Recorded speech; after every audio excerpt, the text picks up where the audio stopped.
Y algo más que no alcanzamos a agregarlo, que lo conversábamos un minuto antes del taller, era que si ustedes tienen preguntas, las pueden dejar en el chat público o privado, pero lo ideal es que tengan algún correo o algún contacto. Lo ideal es correo para enviar una respuesta escrita de acuerdo a lo que ustedes están consultando, por un tema que sea una respuesta más completa y no sea algo tan acotado, y si merece un poco de profundidad también poder dar la mejor respuesta en base a la escritura. ¿Ya? Así que comenzamos, hermanos. Yo quiero hacer una introducción de lo que vamos a conversar. Y voy a ir hablando a lo mejor un poco rápido. Yo, lo que me pasó la vez pasada, y siempre cuando trato de hablar de la escritura, a veces hablo muy rápido, pero es porque tengo muchas cosas que decirle. Y dado el tiempo, si no alcanzo a cubrirlas todas, van a quedar temas como en el aire, y no es mi intención poder que queden así, sino poder abarcarlo por lo menos lo que la presentación está. ¿Ya? A modo de introducción, la teología significa la palabra, viene del griego teos, y logia, cada vez que usted lea logia, logos, significa palabra, es decir, estudio de la palabra de Dios o de Dios, ¿ya? Y hay una definición que me gusta mucho de un pastor contemporáneo, perdón, me pasé para acá, que justo estaba moviendo la camarita, que es del pastor John Frame, pastor y profesor del seminario de Westminster, ¿ya? Él dice que la teología sistemática es cualquier estudio que responde a la pregunta que nos enseña toda la Biblia hoy respecto de algún tema dado. Ya, eso es una pequeña definición para poder entender qué es la teología sistemática. ¿Ya? Ahora, bajo la cristología que estamos hablando, y para la mayoría de las teologías sistemáticas, o por lo general abarcan estos temas, abarcan cada uno de los que ustedes están leyendo ahí, ¿ya? Bibliología, que es el estudio de la palabra de Dios, cómo se formó la Biblia, cuál es el canon, la historia de la palabra de Dios, lenguaje, la escritura, etcétera. La teología propia, la doctrina de Dios, cuáles son sus atributos, sus personalidades, su nombre, cómo actúa, etcétera, etcétera. ¿Ya? La cristología, que es lo que nos vamos a enfocar nosotros, la neumatología, que es el estudio de la doctrina del Espíritu Santo, la antropología, que antro viene de hombre, y ahí tenemos algunos hermanos ahí que manejan en esa área del estudio de la psicología, y logia es palabra, eso es que el estudio del hombre, y armatiología, que es también la doctrina del pecado, ¿ya? La soteriología, que es la doctrina de la salvación, cómo opera la salvación, cuáles son las distintas funciones de Dios Padre, Espíritu Santo y Cristo en la salvación. La angelología, por ejemplo, es el estudio de la doctrina de los ángeles, cuáles son los ángeles, serafines, querubines, arcángeles, cuáles son sus ministerios, sus labores dentro de la escritura, y lo que están haciendo a lo mejor actualmente hoy en día. Todo eso se puede estudiar en la angelología. La eclesiología es la doctrina de la iglesia, y la escatología son las doctrinas de los acontecimientos futuros, profecía, rapto, milenio, y todo lo que eso conlleva también, y que se habla en extenso en el libro de Apocalipsis. Ya esto es un modo de introducción. Nosotros estamos situados en la doctrina de Cristo, ¿ya? Pero la doctrina de Cristo es muy amplia. Ya este material, después, si gustan, se lo hacemos llegar. El escrito que tenemos también de respaldo acá, también se los podemos hacer llegar, así que no hay problema. Así que a lo mejor alguno está tomando apunte y yo cambio la diapositiva por un tema de tiempo, tengo que ir avanzando. Ya, pero sí, esto se lo podemos hacer llegar para quien lo desee. Bueno, cristología, podemos dividir el estudio de Cristo. Esto no es que en todas las teologías sistemáticas se vea así, pero para un tema de orden, podemos separar la figura de Cristo en tres aspectos. Cristo preencarnado, antes de la eternidad pasada, antes que se haya humanado o se haya encarnado, todo lo que eso conlleva, todo lo que eso influye, se puede dividir y puede estudiar esa parte de la cristología, qué es lo que hacía Cristo, qué pertenecía a la gloria a él, etcétera, etcétera, con respecto a la antes de la encarnación. Después podemos estudiar lo que es el Cristo encarnado, que es su ministerio, su milagro, su enseñanza, su deidad, su humanidad, etcétera, y lo podemos ver plasmado ampliamente en los evangelios, que son el ministerio de Cristo, ¿cierto? Y también podemos dividir a un último aspecto o arista de Cristo, que es el Cristo glorificado. ¿Ya? Nosotros nos vamos solo a centrar, hermano, por tema de tiempo, por un tema práctico, solo en Cristo encarnado, ¿ya? Pero no quiero que ustedes dejen de ver por lo menos qué influye a lo que se estudia con Cristo preencarnado y Cristo glorificado. Y esto lo vamos a hacer bien panorámico, sin profundizar y más o menos qué podemos ver en la preencarnación de Cristo, por ejemplo, en la eternidad pasada de Cristo. Ahí cae el tema de la triunidad, o conocido por nosotros Trinidad, la preexistencia, que Cristo también es el eterno Hijo de Dios. Las apariciones veterotestamentarias, una palabra un poco larga, pero más conocidas como teofanías, que son manifestaciones visibles de Dios por medio de la persona de Cristo antes en el Antiguo Testamento, antes que se haya humanado. Esas apariciones también, Cristo tuvo interacciones o actividades en el Antiguo Testamento como la creación, la providencia, el juicio.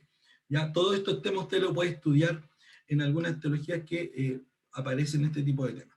Por ejemplo, también podemos estudiar las profecías de Cristo sobre su encarnación, crucifixión, resurrección, traición, deidad, rechazo, etc. Hay un cuadro muy grande que habla sobre la persona de Cristo antes del Antiguo Testamento, antes del Nuevo Testamento, que es en el Antiguo Testamento, que hablan sobre la persona de Cristo y que estaba profetizado. ¿Ya? También profecías mesiánicas. El libro de Salmos habla mucho de profecías mesiánicas. Cristo tenía que venir de una mujer según Génesis 3:5. Por ejemplo, algún salmo dice que ningún hueso sería quebrantado en la cruz, en su crucifixión.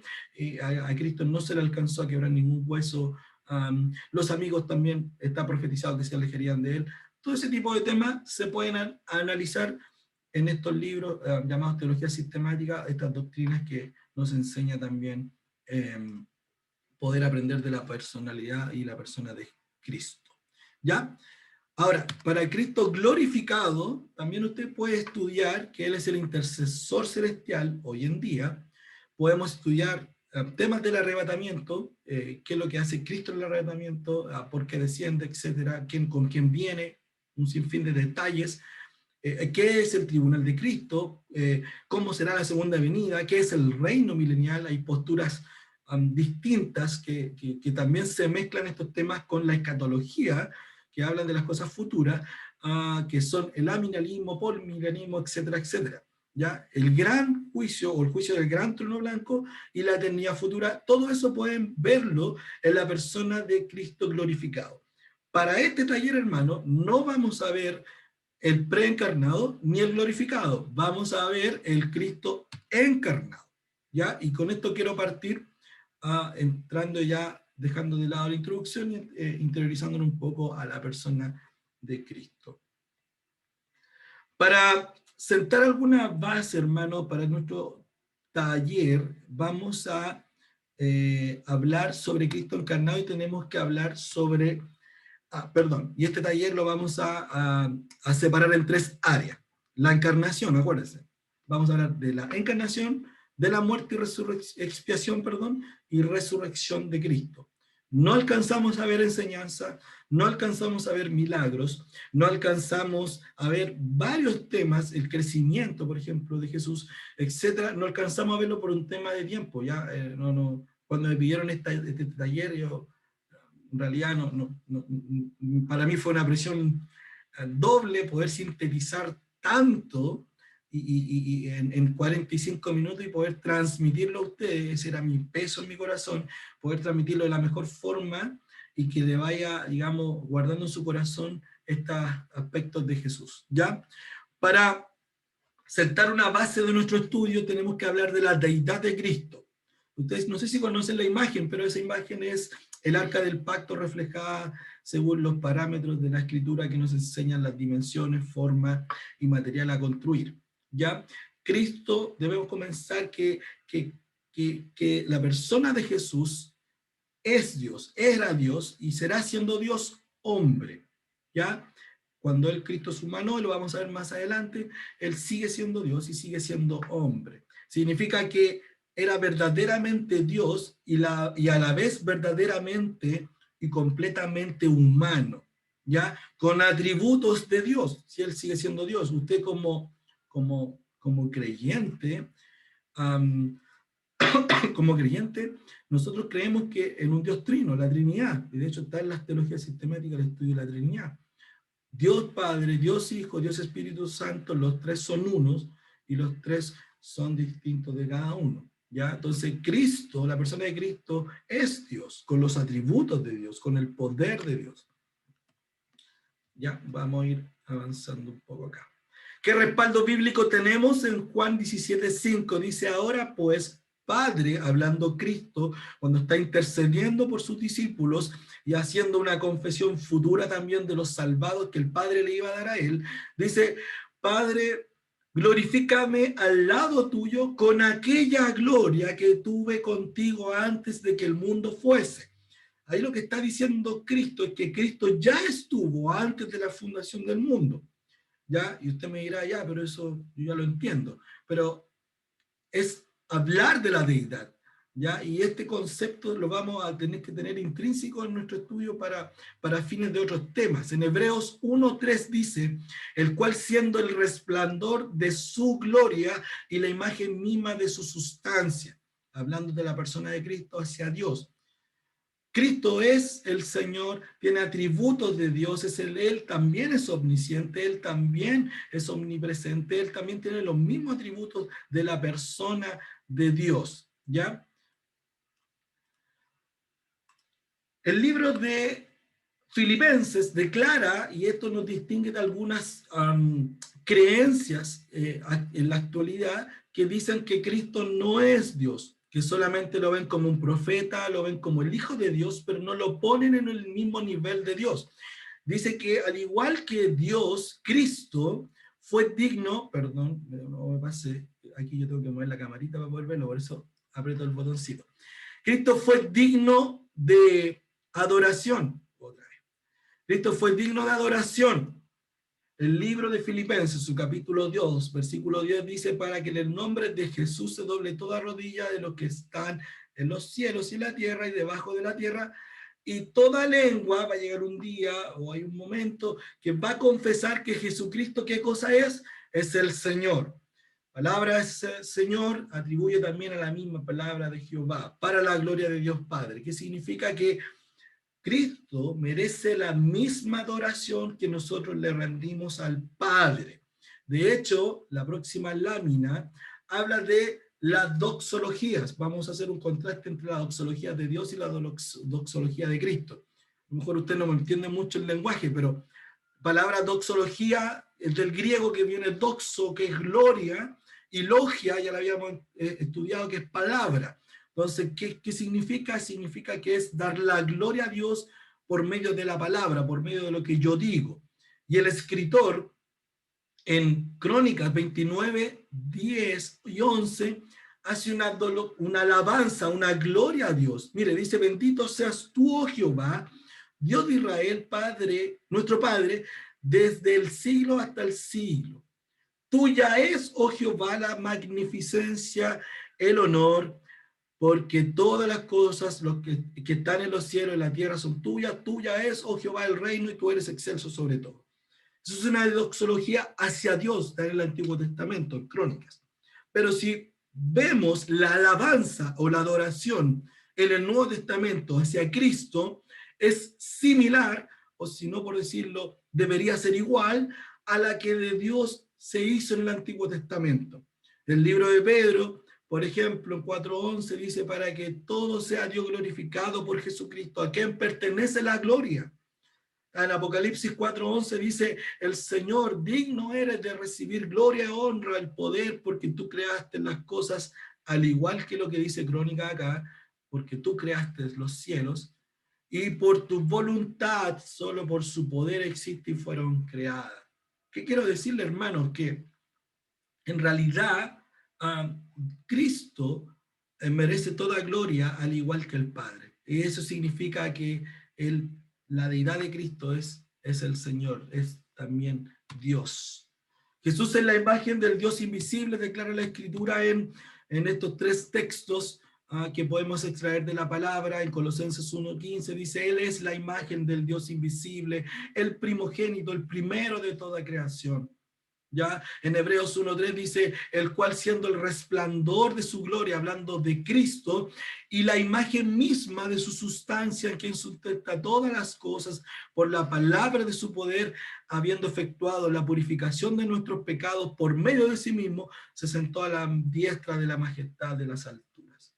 Entonces podemos decir con seguridad, hermanos, que cualquiera que viera a Cristo habría visto al Padre. De hecho, Cristo en Juan 12:45 y en 14:7-10 le habla a uno de sus discípulos cuando le preguntan, muéstranos al Padre. ¿Se recuerdan o no? Y él le dice, creo que era Felipe, Tomás Felipe fue, parece. Felipe me dice, ¿cómo me dices eso? Te ganaste un guate. ¿Cómo me dices eso? Si el que me ha visto a mí, ha visto al Padre. Entonces Jesús es la imagen del Dios invisible. Él posee la deidad. Ahora, en esta deidad, hermanos, hay que ver también lo que hizo Cristo para humanarse, para ser igual que usted y yo. El concepto kenosis, estamos hablando acá de la deidad, por eso lo puse acá, concepto kenosis es de la palabra en griego que significa vaciarse. Quiero que me entienda bien este concepto, que a veces no se malinterpreta, ¿ya? Cuando Cristo se humanó, en el momento cuando Él se encarna, Él rindió el ejercicio independiente de sus atributos a la voluntad del Padre Celestial. Él se vació, pero ojo, Él no perdió sus atributos, que es distinto. Entonces, Él los puso a su disposición del Padre y Él se vació y Él se humilló en forma de hombre. ¿Por qué dijo que se humilló? Y lo vamos a ver un poquito más adelante.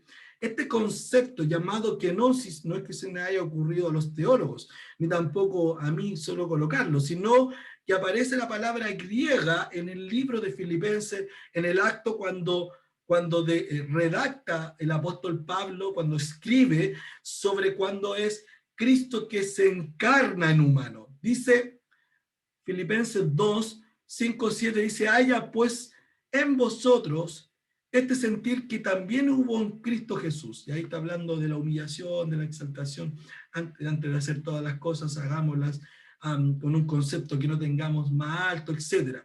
Pero acá, después de la coma de Jesús, el apóstol Pablo revela algo profundo, hermano, y quiero que lo comprenda, que lo pueda tomar la mayor atención. Dice, el cual, coma, nuevamente, siendo en forma de Dios, es decir, en la eternidad pasada, en la preexistencia de Cristo, en la preencarnación, perdón, no estimó ser igual a Dios en sus atributos, como cosa que aferrarse, sino Él hace un acto, Cristo hace un acto contrario de no aferrarse a su atributo, a su gloria antes de la encarnación, sino que se despojó a sí mismo, eso es kenosis, tomando forma de siervo.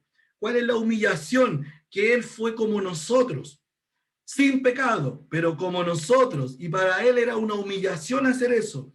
¿Por qué? Porque en el cielo estaba recibiendo gloria, estaba recibiendo la gloria de los ángeles, de los seres celestiales, de los santos, pero tenía que nacer, y cuando nació se sometió tal cual como usted se somete a las leyes humanas, y fue humillado ante la gloria y fue un hombre, hecho semejante a los hombres, ¿no es? Quiero que se entienda de la mejor forma posible. La palabra o la frase siendo forma de Dios que habla el texto, habla del estado preexistente de Cristo, ¿ya? Desde que antes se humanara o se hiciera carne. Ese es el concepto kenosis. Cristo renunció a su reputación precisamente adoptando naturaleza humana. Se vació, pero no derramó porciones de su deidad. Él siguió teniendo su deidad, sino que añadió a sí mismo la humanidad completa y verdadera. Ahora, el texto de Filipenses habla de humillación. ¿Por qué o cuál fue la humillación que Cristo tuvo? Bueno, para convertirse en un sumo sacerdote misericordioso y fiel, tuvo que rebajarse a ser como sus hermanos en todos. El libro de Hebreos 2:17 lo dice. Por tanto, aunque el Hijo de Dios poseía totalmente su naturaleza, su atributo, su prerrogativa divino, no los expresó del todo. ¿Ya? Cuando ustedes vean el ministerio de Cristo, no siempre manifestó su deidad. Él, por ejemplo, caminó kilómetros de una ciudad a otra como hombre. Él tuvo sed, tuvo hambre, tuvo dolor. Y como Dios, como sus atributos sobrenaturales de Dios, digamos, sus atributos esenciales de Dios, Él sanó, Él leyó la mente de los hombres y lo vamos a ver un poquitito más adelante. Él hizo milagros. Sin embargo, Él se sometió a un grado a la vida de un esclavo. Renunció a la gloria preencarnada que venía, abandonó la adoración que los santos, los ángeles, para ser despreciado y rechazado por los hombres. Ese es el concepto de vaciarse, de kenosis. Hablemos ahora también de la deidad de la parte de la unión hipostática, hermanos. Y aquí hay una imagen de que Jesús está caminando sobre el agua y ustedes conocen ese pasaje. Ya un poquito solo una frase de historia. Tengo varias preguntas que me llegan acá, pero ahí nuestra hermana coordinadora las va a tomar y después los comunicamos con ustedes, hermanos queridos. En el 325, en el concilio de Nicea, muy conocido, afirmó la revelación de la Escritura respecto de que Jesús era verdaderamente Dios. 100 años después, 451 aproximadamente, en el concilio de Calcedonia, se acordó que Jesús era a la vez humano y divino. Eso significa unión hipostática, con las implicaciones que de una unión hipostática de las dos naturalezas, sin confusión, sin cambio y sin división, sin separación. Una pequeña definición: la unión hipostática consiste en que Jesucristo posee dos naturalezas, ya en una persona teantrópica, Dios hombre. Importante que esta unión mantiene la deidad de Cristo sin menoscabo, la deidad de Cristo, y la humanidad no exaltada. ¿Ya? En el libro de Juan se nos declara que esta naturaleza posee voluntad propia. ¿Ya? Cada naturaleza posee voluntad propia. Dice el libro de Juan en su capítulo 17, 24, Padre, aquellos que me has dado, quiero que donde yo estoy también ellos estén conmigo, para que vean mi gloria que me has dado, tiempo pasado, divinidad, porque me has amado desde antes de la fundación del mundo. Aquí está hablando de la divinidad de Dios, Cristo. ¿Ya? Cristo humanado, Cristo está intercediendo ahí en el pasaje de Juan 17, está intercediendo por sus discípulos y por usted y por mí, por los salvados que el Padre escogió. Pero en el libro de Mateo, a Cristo está yendo en el huerto de Getsemaní o de Getsemaní, está siendo atormentado en la parte humana. Yendo un poco más adelante, se postró sobre su rostro, Cristo hablando, orando hacia el Padre, dice: Padre mío, si es posible, pasa de mí esta copa, pero no sea como yo quiero, sino como tú. Ahí está demostrado, hermano, que Cristo era hombre, pero también que Cristo era Dios, que tenía dos personalidades. ¿Ya? Avancé un poquito para que no me pilla un poco la hora. Desde el inicio de la vida encarnada hasta el final de su viaje terrenal, Jesús experimentó nacimiento, crecimiento, eso es la parte humana, agotamiento, sueño, hambre, sed, enojo, tristeza. Ahí están los versos bíblicos de respaldo. Ya no vamos a indagar en cada uno de ellos, nos los da el tiempo. También el llanto, tuvo compasión, tuvo amor, tuvo gozo, fue tentado, él oró, él tuvo sufrimiento y él murió. Todo eso habla de estas personalidades de 100% Dios y 100% hombre una persona con dos naturalezas, que ninguna de las dos se mezcla y ninguna de las dos, la parte humana no es exaltada, ni tampoco la parte divina es menguada. Él sigue siendo Dios con todos sus atributos. Hablemos un poco de la humanidad en la tentación. Y aquí hay una pregunta que los teólogos han tratado de resolver y también a veces viene a nuestra mente. ¿Era Cristo capaz de pecar, de pensamiento, de hecho? Y nosotros podemos decir no. Pero si decimos no, entonces se nos viene otra pregunta y podemos preguntarnos, entonces si Cristo no era capaz de pecar, ¿por qué fue tentado? Entonces, lo primero que debemos decirle, hermano, como Cristo es Dios, y quiero que me siga, dice la Escritura en Santiago 1:13 que Dios no puede ser tentado, ¿cierto? Como Cristo es Dios, por consecuencia, Cristo no debería haber sido tentado. Entonces nos preguntamos, ¿por qué fue tentado? Pero la respuesta es que Cristo fue tentado en el lado de su humanidad, no en su deidad. ¿Me entienden, cierto? Trato de ser lo más claro posible, pero fue tentado en el lado humano. Cristo, como lo vimos en los versos anteriores, él lloró, él tuvo hambre, él tuvo angustia, él se cansó, él tuvo sed. Todos esos aspectos son el lado humano. Usted tiene hambre, usted tiene sed, a lo mejor a esta hora ya tiene sueño por la comida, por el almuerzo, quiere una siestecita. Es algo humano, es algo natural de nuestra raza. Pero por el lado de Dios, él no podía haber sido tentado. Entonces, él fue tentado en el aspecto humano. Y cuando usted va al pasaje de los evangelios, cuando fue tentado, ¿qué es lo que le dice Satanás? Di a estas piedras que se conviertan en pan. De ahí le estaba tentando porque el Espíritu de Dios lo llevó al desierto para poder tener un ayuno de 40 días. Lo tentó con los deseos de la carne. Después lo tentó por la vanagloria de la vida. Si tú quieres postrado a mis pies, yo te doy todo este reino, le decía Satanás. Ahora, ¿era Cristo capaz de pecar de pensamiento de hecho? No.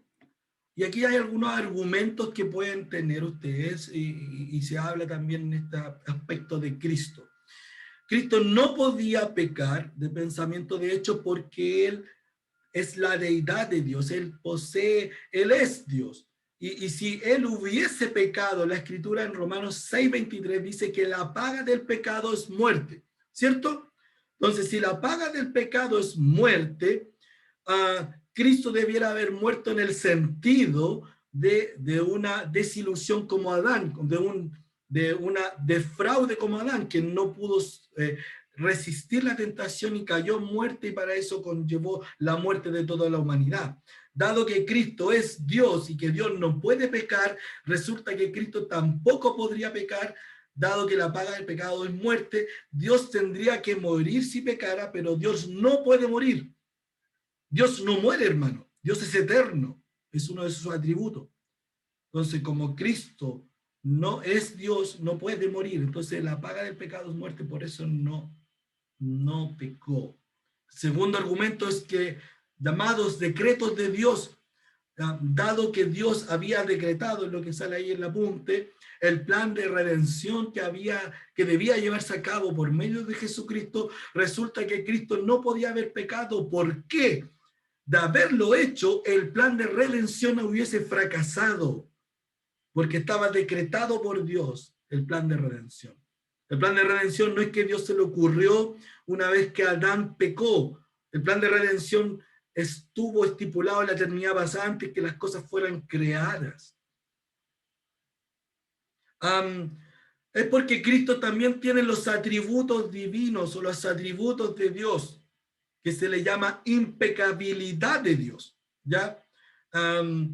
Y como uno de los atributos de Dios es inmutable, inmutable significa que no cambia, algo constante.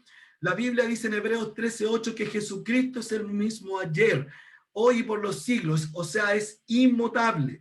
Y volvemos a este argumento de Romanos. como tiene ese atributo de Dios Cristo, porque Cristo es Dios y posee los mismos atributos de Dios, no podía pecar, porque si pecaba moría y fracasaba como Dios, y Dios no puede morir porque Dios es eterno. Y la última argumento es la relación trinitaria que tenía Cristo. Jesús era guiado al estar lleno del Espíritu Santo. El libro de Lucas 4:11 lo indica. Jesús no podía fallar en la prueba o en la tentación. El Espíritu Santo no podía fracasar, escúcheme bien, en el cometido para el cual había sido enviado respecto de Jesús. Aunque Jesús no podía pecar, las tentaciones que enfrentaron, hermanos, a Jesús fueron reales, fueron genuinas. Su realidad no dependía de su capacidad de respuesta. En realidad, al no haberse rendido nunca a las tentaciones, soportó con toda su fuerza. Jesús dice la Escritura que fue tentado en todo. Y en su vida, fue tentado toda su vida, en el crecimiento, en el desarrollo de su juventud, en su ministerio, en su muerte, en todo fue tentado. Cada instante fue tentado Cristo. Algunos versos que podemos ver entre Cristo y Adán, o Adán y Cristo. Por ejemplo, Adán se enfrentó a la tentación en el mejor de los entornos. Él estaba en el jardín del Edén, estaba sin pecado todavía. Él tenía un cuerpo que el Señor le había creado. Jesús afrontó en un ambiente inhóspito, en un desierto, ayunando en Judea. Por ejemplo, Adán cedió a la primera tentación a la que se enfrentó. Jesús afrontó una tentación tras otra a lo largo de su vida y ministerio terrenal, lo que le decía yo, Hebreos 4:15, pero nunca cedió una tentación. Y la última, para no leerlas todas, me encanta esta porque dice: las consecuencias de la caída de Adán ante la tentación fueron letales, arrastraron a toda la humanidad, a toda la raza humana hasta el día de hoy, hasta que el Señor venga, nos retome y nos haga un cuerpo glorificado sin pecado. Pero las consecuencias de Cristo fue el triunfo de Jesús sobre la tentación, le permitieron completar el éxito del programa de la redención, es decir, hasta su muerte. Si hubiese fracasado en la tentación, Cristo no nos hubiese redimido, no, el plan de redención se hubiese fracasado. Avancemos con la muerte y expiación. Ya ese es el punto 2 de la cristología que queremos tocar. Y algunas frases muy conocidas que se hizo alguna predicación por ahí de algún pastor que he escuchado sobre las 7 últimas frases de Jesús en la cruz.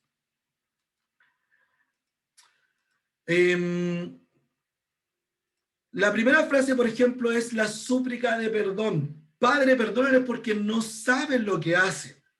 El perdón divino, hermano, consiste en que Dios renunciara a su justa retribución de los pecadores, que los pecadores merecen por los pecados que cometieron contra él. Jesús sufrió una violencia despiadada a manos de hombres impíos antes, durante su crucifixión. Era justo, era de la justicia de Dios exigir que fueran castigados por los delitos cometidos contra él. Sin embargo, Jesús renunció a ese grado y derecho y escogió perdonarlos, porque no tenían el conocimiento de lo que estaban haciendo.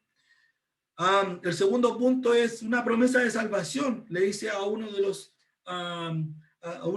hombres que estaba colgado, uno de los ladrones, dice: de cierto te digo que hoy estarás conmigo en el paraíso. Aquí hay un detalle hermoso, hermano.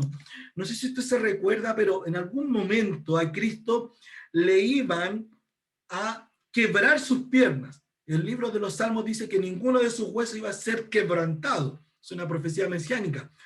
Y ahí Cristo ya había entregado su espíritu, ya le había dicho al Padre: Padre, en tu mano comiendo mi espíritu.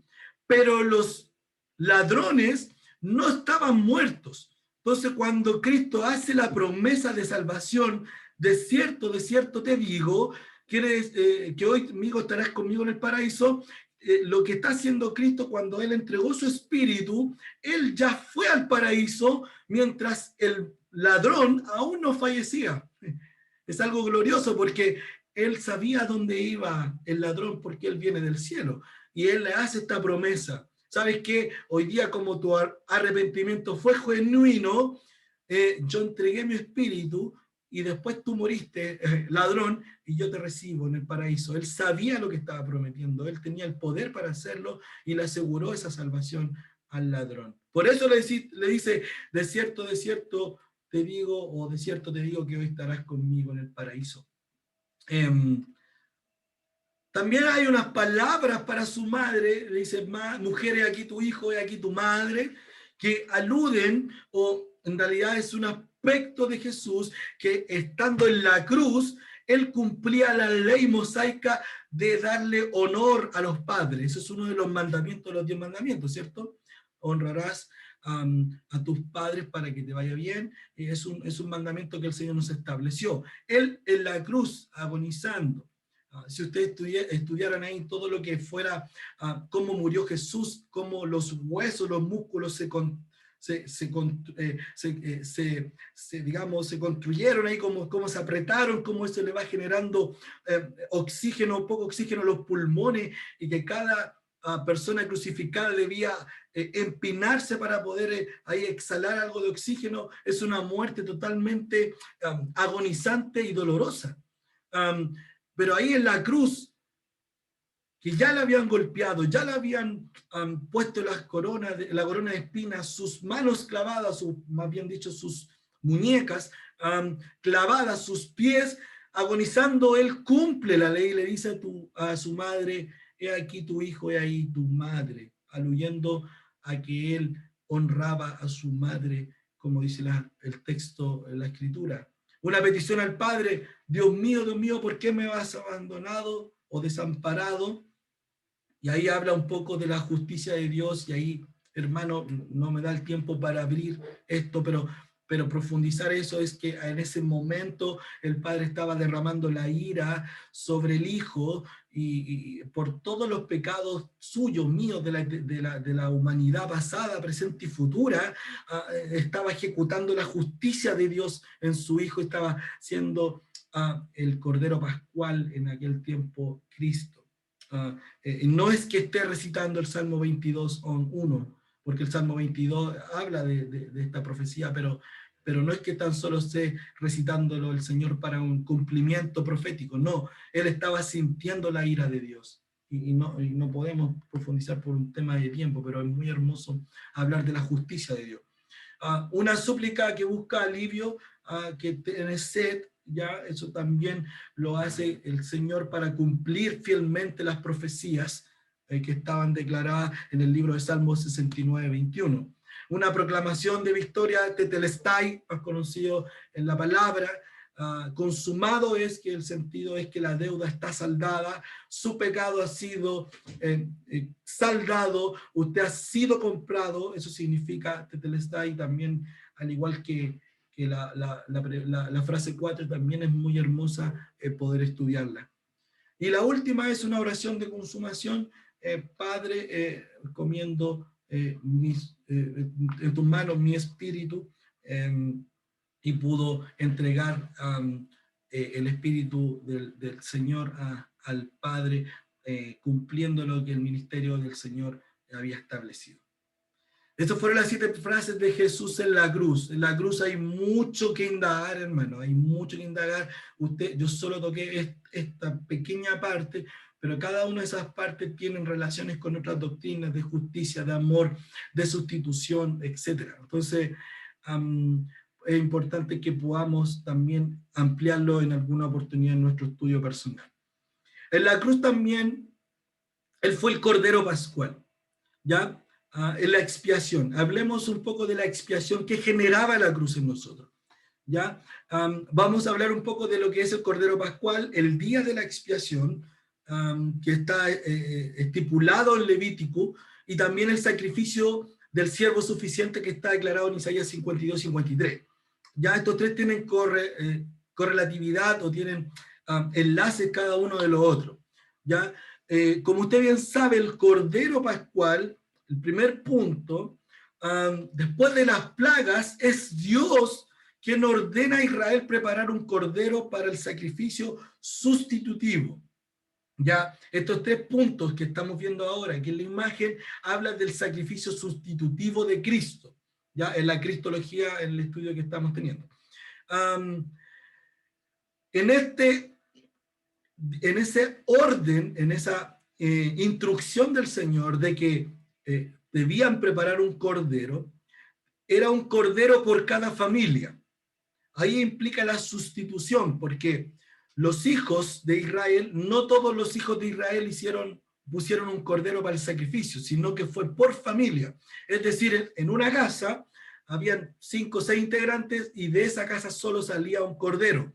Por eso era sustitutivo, porque ese cordero era suficiente para protegerlos de la muerte a toda la casa. ¿Ya? Impide la muerte a los que están dentro de la familia, protege y preserva a la familia del juicio temporal de Dios. Estamos hablando en el día del Cordero Pascual, cuando iban a salir de Egipto, en ese contexto estamos hablando. Los israelitas que seguían las instrucciones y apliquen la sangre de los corderos a los linteles escaparán del juicio y de la muerte. Ahora, les pregunto, ¿los israelitas merecían la muerte? Sí, merecían la muerte. ¿Sabe por qué? Porque dice el libro de Josué en su versículo, el capítulo 24, 14, que ellos adoraban a los dioses de Egipto. Y si usted ve el análisis del Éxodo, cada vez que se cuestionaba a Moisés, los hombres decían, ojalá hubiésemos muriendo en el desierto, ojalá hubiésemos vuelto a Egipto para adorarles, para vivir al modo de Egipto. Quiere decir que ellos idolatraban los dioses de Egipto. Y usted bien sabe que los egipcios tenían un sinfín de dioses. El Nilo, el sol, como dice mi pastor, hasta los piojos eran dioses, etc. Todo era Dios en Egipto. Y ellos adoraban, dice el libro de Josué, ahora pues temed a Jehová y servirles con integridad y en verdad, y quitadles de entre vosotros los dioses a los cuales sirvieron nuestros padres al lado del río y en Egipto, y servir a Jehová. Es decir, ellos merecían morir. Entonces el acto sustitutivo, el Cordero Pascual, fue una misericordia de Dios. Ellos merecían morir su pecado, su idolatría, su vida merecía un juicio, pero es Dios quien toma la iniciativa y decirle a través, por medio de Moisés, al pueblo de Israel, preparen un cordero para librarles de la muerte. La escritura es clara que enseña que Israel adoraba a los dioses egipcios. Al proveer el cordero de la Pascua, el Señor perdonó por gracia a los israelitas culpables, por medio de la sangre sacrificial de los animales, y preserva su propia santidad mediante el cumplimiento de las promesas para liberar el pueblo de Egipto. Cristo es nuestra propiciación sustitutiva, hablando del día de la expiación en Levítico 16. ¿Ya? Podemos definir, hermanos, los 3 libros de la Biblia, los primeros 3 libros, el Génesis, el Éxodo y el Levítico. El Génesis lo podemos definir como el libro de los comienzos. El libro de Éxodo lo podemos definir como el libro de la redención. Y el libro del Levítico, el libro de la expiación y andar en santidad. Ahí en el libro de Levítico nos enseña el Señor a conducirnos en santidad. ¿Cómo es que ellos preparaban todo el ritual de los corderos, que tenía que ser santo, sin mancha, preparado en un tiempo determinado, en unos días determinados? Después podemos leer en Malaquías, hermanos, ya terminando el cierre del Antiguo Testamento, que el Señor está hastiado de los sacrificios de cordero. ¿Por qué? Porque el pueblo después se fue contaminando y fue entregándole lo peor al Señor. Le daban un corderito manchado, un corderito cojo, y eso no era lo que estipulaba el Señor. Por una parte, el tema de la santidad de Levítico revela la mala noticia de que la santidad de Dios no puede permitir que los seres humanos pecaminosos tengamos acceso al Señor. Por otra parte, sin embargo, Levítico presenta la buena nueva de que Dios provee un medio para que los pecadores sean aceptados por medio del Cordero sustitutivo y entren a la presencia a través de los sacrificios del Cordero. El apóstol Pablo enseña en Romanos 3:25, que hablando de Jesucristo, como propiciación por medio de la fe en su sangre, para manifestar su justicia a causa de haber pasado por alto en su paciencia los pecados pasados. Y por último, también podemos ver acá lo que el Cristo es. Cristo es el siervo suficiente que habla Isaías 53. Él fue el sustitutivo y llevó pecados y transgresiones en la cruz, como vimos en cada una de las frases que estaban anteriormente en la presentación. La obra expiatoria de Cristo logró la salvación para los elegidos. Miren lo que dicen cada uno de estos versículos. Jesucristo es el Salvador, en ninguna hay otra salvación, porque no hay otro nombre bajo en el cielo de los hombres que podamos ser salvos. Hechos 4:12, 2 Timoteo 1:10, Tito 2:13. La sangre de este Cordero limpia el pecado, Hebreos 13:2, 1 Juan 1:7. De hecho, hermano, no sé si usted se recuerda, pero en el Antiguo Testamento este ritual era para tapar el pecado. Era para, no era para redimir, era para tapar el pecado. Preparaban estos corderos. Pero cuando Juan el Bautista ve a Jesús, la frase que dice, he ahí el Cordero de Dios, dice, aludiendo al Antiguo Testamento, al ritual mosaico establecido por Dios, y dice que quita el pecado del mundo. Él es el mediador del nuevo pacto. Como Salvador, Cristo da la vida a los creyentes en el presente. Él es el mismo patrón de la resurrección futura. Su obra expiatoria, Cristo el pastor que posibilita, hermanos, que a los creyentes hagan buenas obras. Él es aquel en quien está situada la bendecida iglesia, Efesios 2:13. Terminemos por la hora ya, como pasadito, la resurrección. Ahora, implica muchos temas lo de la resurrección, pero quiero abordar que es con qué cuerpo Cristo fue resucitado. Cuando Jesús resucitó entre los muertos, hermanos, experimentó una resurrección corporal, al igual que la suya, que implicaba su plena humanidad, al igual que la suya. Su cuerpo resucitado le permitía, por ejemplo, digerir comida. Cuando se le aparece a los discípulos, le dice, ¿tenéis algo de comer? Y terminan haciendo un pez asado a la orilla de la playa, del río, ahí con los discípulos, disfrutando del asado del pez. Él comió con ellos, con un cuerpo ya resucitado. Otros seres humanos que seguían en su carne mortal pudieron tocar el cuerpo de Jesús, como Tomás, por ejemplo, cuando dice, si yo no tocara la llaga de su costado, no creeré que Él es el Cristo, dice. Y acá otro dice, aquí Jesús le salió al encuentro diciendo, salve, y acercándose, abrazaron sus pies. Tenía un cuerpo corporal Cristo cuando resucitó. Las cicatrices de la crucifixión de Jesús seguían presentes y visibles en el cuerpo resucitado, como cuando lo vimos con Tomás. Y la resurrección de Cristo, y aquí ya estamos terminando, hermanos, logró algunos significativos, aquí solo son algunos, yo tomé solo algunos, inmensos y gloriosos resultados para nosotros. Primero, él cumplió la profecía del Antiguo Testamento sobre su obra de redención, sobre su cruz, sobre su vida. Él cumplió cada una de las profecías, todas. La prueba de que el Padre aceptó la obra expiatoria de Cristo en su muerte sacrificial, en Romanos 4:25 lo podemos ver. La provisión de la regeneración para los elegidos por medio de su resurrección. La seguridad de la justificación de los creyentes y que no serán nunca condenados por Dios. Nosotros hemos sido declarados justos. No es que nos vean justos. Usted no es justo, usted es pecador, yo también. Pero hemos sido declarados justos. Es como si usted hubiese matado a una persona y usted es digno de muerte, de culpabilidad, de estar en la cárcel, pero el juez, que es el Señor, cuando está en el trono ahí y usted en el estrado para ser juzgado, le dice, ¿sabes qué, hermano Oliver, ahí de Peñalolén? Yo te declaro justo, ya no tienes culpabilidad. Pero no es que seas justo, porque sí cometiste un hecho de pecado, pero yo te declaro justo. Esa es la justificación. La apertura del camino de que Cristo envíe el Espíritu Santo a morar en los creyentes y formar con ellos la iglesia y el cuerpo de Cristo. Cristo dijo, voy a enviar un consolador que les guiará, que les consolará a toda verdad, a toda justicia, el Espíritu Santo de Dios, el ministerio del Espíritu Santo, en el cual en la doctrina de la neumatología pueden estudiarlo.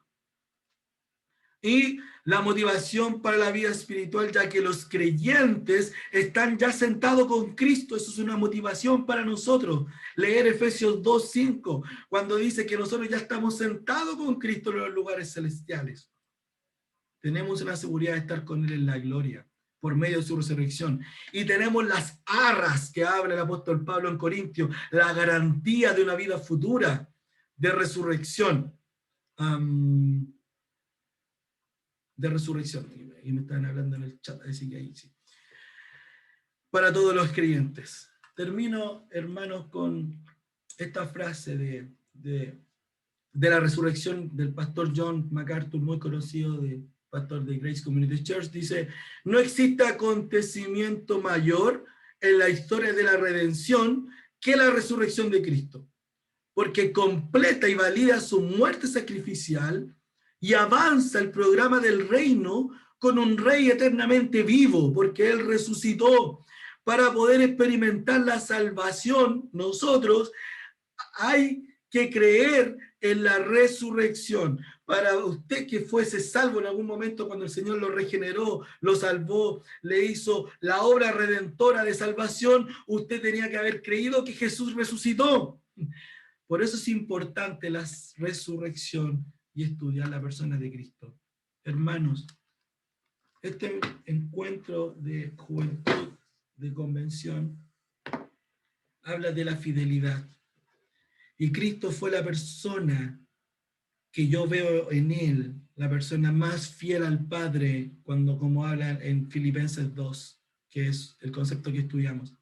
Él se entregó voluntariamente y fue fiel a su Padre. Cuando Él estaba en el huerto de Getsemaní, le dijo: Padre, no quiero, no es mi deseo cargar esta copa, no es mi deseo cargar la ira. La copa simbólicamente en el Antiguo Testamento era de ira.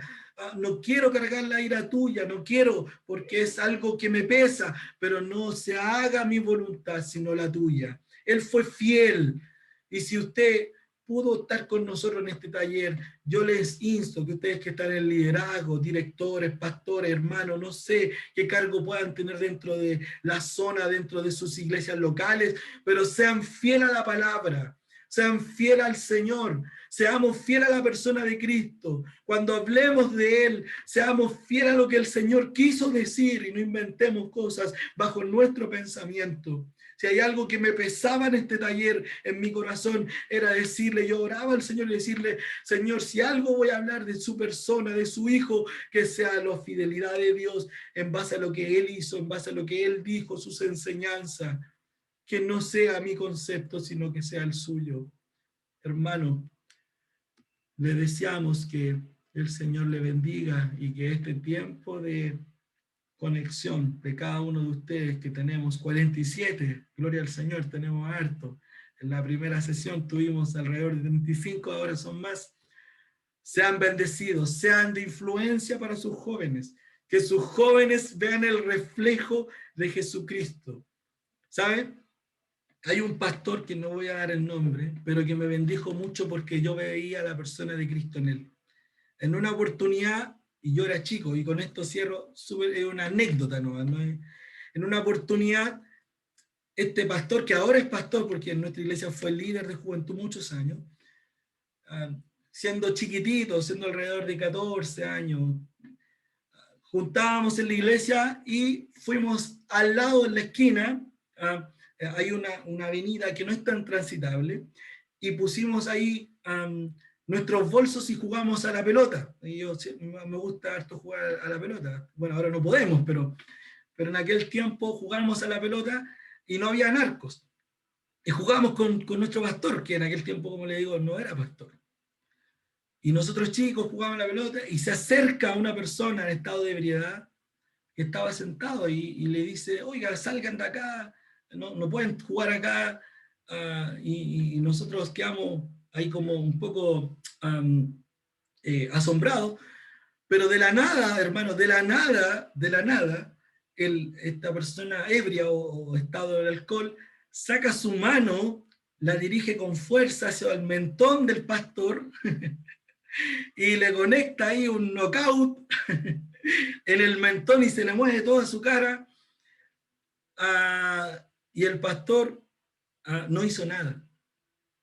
Nosotros, muchos años, nos burlamos de aquella acción. Nos burlamos, así como, usted le pegó un curadito, usted no hizo nada. Pero ahora, hermano, ahora uno más adulto, ya comprende que ese accionar fue el fiel reflejo de nuestro Señor Jesucristo.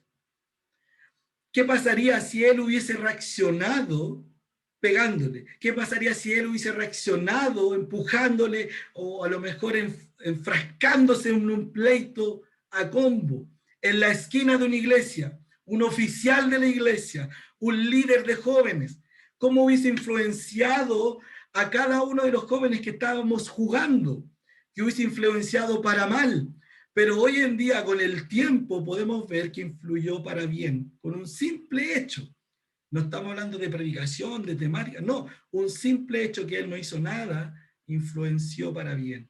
Hermanos, sean de influencia para sus jóvenes, donde el Señor los haya honrado, sean de bendición, sean diligentes, seamos, señores, hermanos, estudiosos en la Escritura, seamos amantes de Cristo, enamórese de Cristo, respire Cristo, cante de Cristo, vístase de Cristo, peínese como Cristo, hable de Cristo, manifieste a Cristo con sus obras, en su responsabilidad, en su trabajo, en su familia, en su esposa. Ore con ella por medio de Cristo, enséñele a sus hijos de Cristo.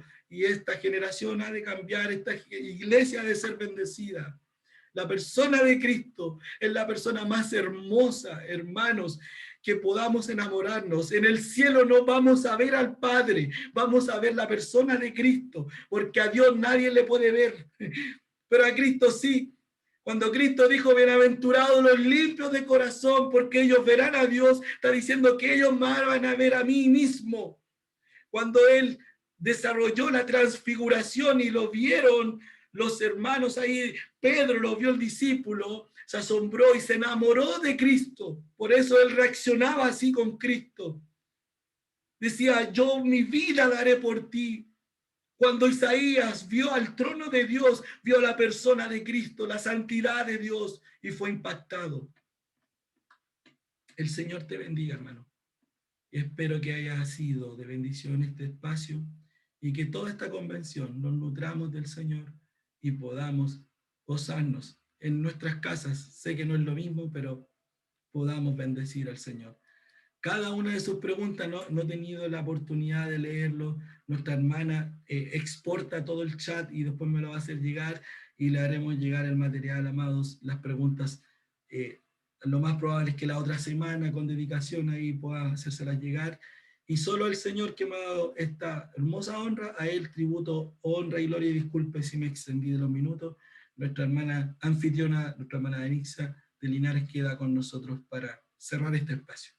Muchas gracias, hermanos. Dios les bendiga.